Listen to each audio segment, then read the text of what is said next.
Hello mga katarot, magandang araw o magandang gabi sa inyo, no? Kung saan man kayo naroroon. Sino ang mga zodiac sign na suswertehin sa Love this March, no? Ito po'y para sa sa mga single. Sa mga single,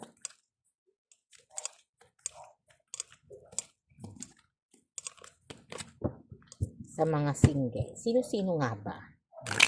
Salamat po sa lahat ng nagpa-follow.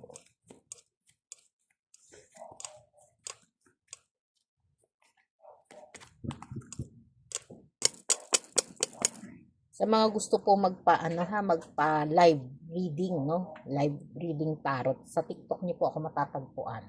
Everyday. Sino-sino? Sino-sino mga zodiac sign ang suswertehin sa Love this March, no? Starting now hanggang March 31. Itong reading na to ay para sa mga masuswerteng zodiac sign, no? This month. Kung makaka-resonate po, ito ay para sa inyo. Ibig sabihin, ito po ay reading ninyo. At good luck po. Ito na. Sabi niya ha. Pero ito po para sa single ha. I'm not available, no? Parang ang sakit naman nito. Agad-agad. I know that I crossed the line with you. Bakit ganon? Ano ba ito? Anong klaseng emosyon, no? Na parang ito yung mga mga emosyon na talagang nagmamahal. Nagmamahal pero yung minamahal nila hindi available. No, parang sabi niya may mga pagsisisi ha. Yung mga pagsisisi na to, ito yung mga parang nagmahal ka, humanga ka sa isang taong hindi na malaya, no? Hindi na malaya na ito ay maaaring meron ng girlfriend, meron na ring pananagutan sa buhay, no? Kaya nga sinasabi niya, no, I'm not available, no? Kaya ito yung mga sitwasyon ha, na bago kayo magmamahal, dapat talaga alam ninyo kung ito ay single o hindi na single ha, kasi para walang problema at wala kayong natatapakan na tao, no? At sinasabi nga dito, no, I know that I crossed the line with you, no? Ito yung mga sitwasyon na yon na talagang tatatak sa puso na ng bawat isa. Kaya pero handa ka namang mag-cross ng line, no? Para i-prosure siya, no? And I know I was a distraction from your pain. Alam naman niyang nasasaktan ka at masasaktan ka pa kapag itinuloy mo yung pagmamahal na nararamdaman mo. Yung pagmamahal na alam mo naman na may nagmamay-ari na sa kanya. At pag may nagmamay-ari na doon sa taong hinahangaan mo, minamahal mo, ay medyo red flag na to ha, red flag na, wag nang ituloy, no? Kapag may mga sitwasyon na may pag-aari na yung isang person na hahangaan mo at mamahalin mo. Kasi alam mo naman yung sakit ng ulo, no, na pwedeng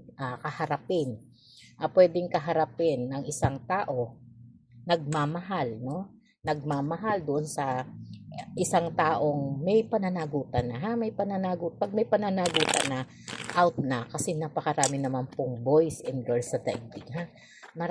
Maraming mga gender na pwedeng ma-attract sa inyo. Dahil pag itinuloy, no, yung love affair na yan, ay hindi ka talaga magiging masaya. Kasi andito yung ten of cups, no, tsaka queen of swords. No, na maaaring magbigay sa iyo, magbigay ng at saka walang panalo. Walang panalo kapag ka ikaw ay nagmahal na ng hindi na available, no? Kasi kaya kayo hindi pinag-cross ng landas dahil hindi talaga kayo para sa isa't isa. Yun yung mga bagay na talagang nakalaan para sa inyo, ha? Kaya dito sinasabi pa rin magkakaroon kasi ng family issue, no? At hindi magiging masaya. No? Magkakaroon ng skandalo, maaaring magkaroon ng malaking problema, no? Pag nakabuntis ka o mabuntis ka, no? Kasi pwedeng ito ay ano no, mag-resonate sa babae at mag-resonate din sa lalaki, no? Kaya medyo pagka kayo'y magmamahal, ha, pipili ng single at available, no? Sinasabi pa rin dito ha sa Queen. Queen of Wands, no? Dito sa Queen of Wands, no, parang umaatake yung pagiging bad woman o bad man mo, ha. Kasi parang ready ka na harapin yung mga problema, no? Parang andun yung tukso sa'yo na, ano kung may asawa siya o ano kung may girlfriend siya. Yun yung mga ganun, no, na dapat pag-isipang mabuti, ha. Pag-isipang mabuti, no? Kasi hindi ka pwedeng ma-manipulate ng iyong emosyon. Kasi yung emosyon mo, yun na magpapahirap sa'yo na napakarami ng mga may relasyon, no? Na may mga sabit na, ha? At iba na ang nagiging takbo ng buhay kapag pumapasok na dito sa emosyon na may mga sabit na, ha? Kasi may magugulo kayong pamilya, may buhay na masisira, no? Kung may mga anak, masasaktan ng mga bata, ha? At hindi magiging maganda ang impact nun sa kapalaran nyo dahil makakasakit kayo at makakapanira kayo ng buhay ng ibang tao, no? Lalo na ng mga bata. Kaya walang panalo po dyan, ha? Magkakaroon lang kayo ng mental disorder, no? At masasanay kayo na okay lang sa inyo, no? Na mapupunta kayo doon sa maling landas, no? Huwag mong ipilit yung ganong kalagayan o relasyon kasi parang nabubulagan ka lang, no? At di siya talaga ang para sa iyo. Kaya pag-isipan, ha? Pag-isipan yung mga emosyon na ibabato dahil napakahirap ng ganyang kalagayan, no? At wala pong kapanapanalo diyan, ha? Walang kapanapanalo, no? Iyan yung mga emosyon na hindi nyo pwedeng ipagpatuloy. Hindi nyo pwedeng iano kasi may mga kung magagawa mo o nagawa niya, no? Kung siya yung may sabit, ano? Kagaya nga ng sinasabi, I'm not available, no? Kung siya yung may sabit na itinuloy mo, no? At may mga pagsisinungaling at paglalaro, no? Pwede rin niyang gawin ulit sa iyo sa susunod diyan. Oh, kung ikaw yung nasa kalagayan niya, no, mafe-feel mo yon, matutuwa ka ba na babalik sa iyo yung karma na hindi maganda? Kaya pag-isipan po, ha, pag-isipan, no? Ito ang The Lovers na naka-reverse pa rin po, ha, na ang kapalaran o ang tarot card ay hindi po umaayon, ha. Sinasabi pa rin dito ng The Lovers, no? Ito yung mga emosyon na, ito yung pag-pop ng failure, ha? Mga pagkakamali na pwede pa namang ituwid, no? Pwede pang ituwid, pwede pang bigyan ng pagkakataon, no? Kasi meron tayong two of swords, no? Na pwedeng mamili po siya, ha? Pipiliin niya, no? At kumbaga, talagang andoon, no? Pikit mata na pwede niya kayong pagsabayin. Pero hindi po magiging masaya, ha? At hindi magiging madali, no? Kasi napakahirap po niyan, ha? Napakahirap na emosyon ang mangyayari, no? At yun yung mga bagay na talagang kailangan mo gumawa ng desisyon, no? Kailangan gumawa ng desisyon dito sa sitwasyon na yun, no? At yun yung mga ganong kalagayan, ha? Para magiging makasarili ka, no? Kasi nagiging bulag nga ang pag-ibig, no? Nagiging bulag ang pag-ibig, no? Minsan nga mali na sa iba o mali na sa card, pero sa inyo tama pa rin yung ganong kalagayan, ha. Pero kasi 'di ba, iisipin niyo pa rin yung kalagayan ng mga taong masasaktan niyo, no. Masarap magmahal at magkaroon ng pamilya na wala kayong nasasaktan, no, at walang nasasagasaan.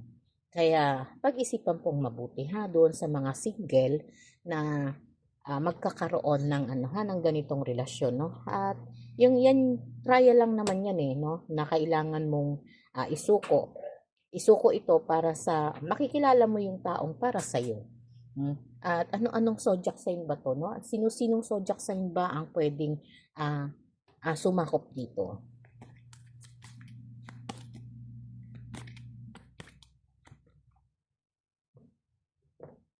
At dito po, no, sinasabihan na ito'y pwedeng si Sagittarius, no?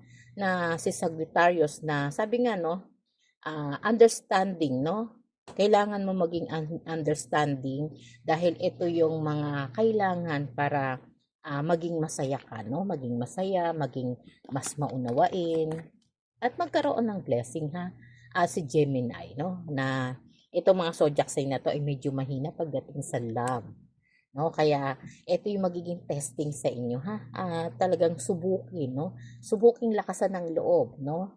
subuking lakasan ng loob, no? Kasi hindi kayang harapin, no, na pag nagkaroon kayo ng ganitong kalagayan, mahihirapan kayong humarap sa mundo, no?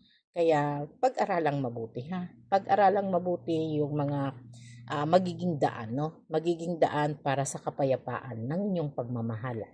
Okay po, marami pong salamat. Ako po si Madam Mamay, ang inyong tarot guide. Thank you po.